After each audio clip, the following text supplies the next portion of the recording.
मेरे सरकार आए हैं, सजा दो घर को गुलशन साम, सजा दो घर को गुलशन साम।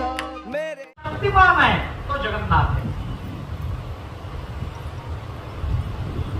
उपनिषदांनी ज्या पद्धतीने चिंतन केले ते आपण पहा। सर्व ज्ञान सर्व शक्ती हे आचार्य बोलतात।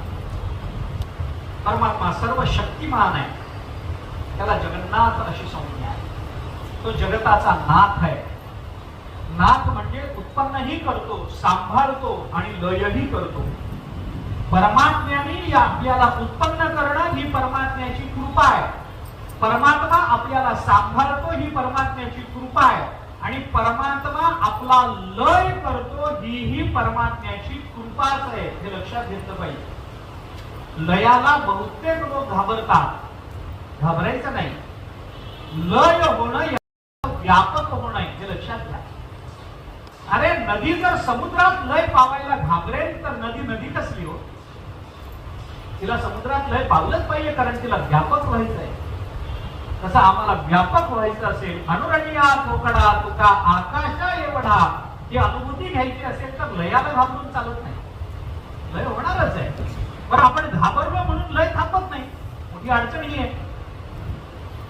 आपण घाबरलो म्हणून ते थांबत नाही, म्हणजे अपरिहार्य आहे। त्याला घाबरण्यापेक्षा त्याला तोंड देणं हे पुरुषार्थाचं लक्षण होणार नाही का? म्हणून परमात्मा आपल्याला सांभाळतो। परमात्म्याने रक्षण केलं नाही असा जीव या जगताच्या पाठीवर नाही। असं सांगतात, काशी क्षेत्रामध्ये अन्नपूर्णा फिरत राहते। काशीत कोणीही उपाशी झोपू शकत नाही। काशीचं काय कौतुक आहे? इथं तर अन्नपूर्णाच आहे। काशीच्या कौतुकापेक्षा मोठं कौतुक सांगू, माऊलीच्या सोहळ्यात 18 दिवस कोणीही उपाशी झोपू शकत नाही। कोणीच नाही, आतापर्यंत कोणी झोपलेला नाही। माऊलीच्या सोहळ्यात आहे, रिकामी मोठी झोपलाय। दाखवा उदाहरण, काशीचं काय कौतुक सांग। माऊलीचं कौतुक केवढं आहे? काशी अजून माऊलीच्या सोहळ्यात उपाशी कोणी राहिलं नाही, अजून राहिलं नाही। लाखो लोक एकत्र चालतात, दिंड्यांची ताटातूट होते, रात्र रात्र दिंड्या भेटत नाहीत। दिंडी उतरलेली असते एका ठिकाणी, हा असतो नवीन, शोधत राहतो विरुद्ध दिशेला। त्याला दुसऱ्या दिवशी त्याची दिंडी जागेवर भेटणार, पण तोपर्यंत तो उपाशी राहिला असं झालं नाही। माऊली कोणत्या ना कोणत्या रूपामध्ये त्यांना अन्न देते, ती माऊली आहे, उपाशी ठेवत नाही। तसं परमात्म्याने कुणाला उपाशी ठेवलं नाही। कुणाला सगळ्यांना थोडे जेवढं सामर्थ्य देणं आवश्यक आहे तेवढं दिलंय। परमात्माने अरे कोण उपाशी राहिले? किती उदाहरणं आपल्याला महाभारत काढा, रामायण काढा, कितीतरी उदाहरणं आपल्याला पाहता येतात। परमात्मा आपलं रक्षण करतो, कोणकोणत्या रूपाने करतो, कसा कसा करतो, प्रश्न वेगळे असतील, पद्धती वेगळ्या असतील। काही जणांचं रक्षण करताना प्रत्यक्ष हातामध्ये गदा घेऊन येईल, प्रत्यक्ष तलवार घेऊन येईल, धनुष्यबाण घेऊन येईल। गोस्वामी तुळशीदासजींचं रक्षण करताना झोपडीचं स्वतः हातामध्ये धनुष्यबाण घेतलं परमात्म्याने। पण सगळ्यांचंच रक्षण परमात्मा कदाचित गोस्वामीजींसारखं करणार नाही, कारण जगात सगळे गोस्वामीजी होऊ शकत नाही। पण म्हणून परमात्मा रक्षण करायचं सोडतो असं समजू नका। आपले रक्षण परमात्मा करतो। आपण मागे बोललो या संबंधामध्ये, न देवागंड मादाय रक्षन्ति पशुपालवत यंतु रक्षितुम इच्छन्ति बुद्ध्या संविभजन्ति।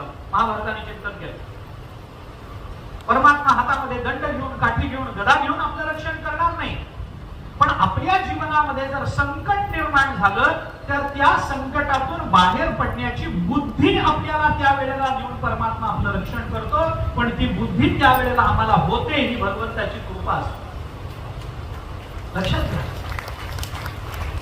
माणसं म्हणतात, बरं झालं मला ऐन वेळेला सुचलं नाही, तुला सुचलं नाही, त्याने सुचवलं। आपल्याला काही सुचत नाही। ऐन वेळेला माणसाला संकटातून बाहेर पडण्याची बुद्धी होते। मी उदाहरणे सांगतो। माणसं गावाला जाताना बायका गाडीत बसतात घेऊन, पण लगेच नाही नाही थांबा मला बघू द्या एकदा म्हणून पुन्हा एकदा वर जातात, पुन्हा सगळं बघतात, पुन्हा दार बंद करतात, बसतात. गाडी सुरू झाली की नाही थोडं थांबा हे बघायचं राहिलं, विरजणाचं दार लावलंय का नाही बघायचं राहिलं, पुन्हा वर जातात, ते विरजण बघतात, दार लावतात, कुलप लावतात, मुलं आग्रह करत राहतात. आणि मग कधीतरी ती बाई सांगते अरे बरं झालं मी घर उघडून आत गेले म्हणून गॅसचं बटन चालू होतं. ते बाईच्या लक्षात येतं. मग मुलं कौतुक करतात, बरं झालं तू वर. मग मुलं कौतुक करतात, बरं झालं तू वर गेलो. मग ती म्हणते बघा ऐन वेळेला मला सुचलं तुला सुचलं नाही. तुझ्या घराचं नुकसान होऊ नये ही त्याची इच्छा होती म्हणून त्याने तुला सुचवण्याची कृपा केलेली आहे हे लक्षात घेतलं.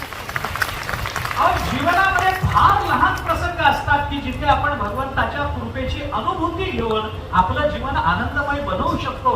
फक्त आपल्याला ती ही भगवंताची कृपा आहे असं म्हणण्याची सवय लागली पाहिजे. फार आनंद आहे याच्यात. छोट्या छोट्या छोट्या गोष्टी असतात. परमात्मा कसं आपलं रक्षण करतो याचा शोध आपण घेत राहिलो आपल्याला परमात्मा जगन्नाथ कसा आहे हे कळतं. पण जगामध्ये रक्षण करावं असे आपण एकटेच नाही आहोत किंवा उलट असू शकेल ज्याचं रक्षण करू नये असे आपण एकटेच असू शकतो. पण परमात्मा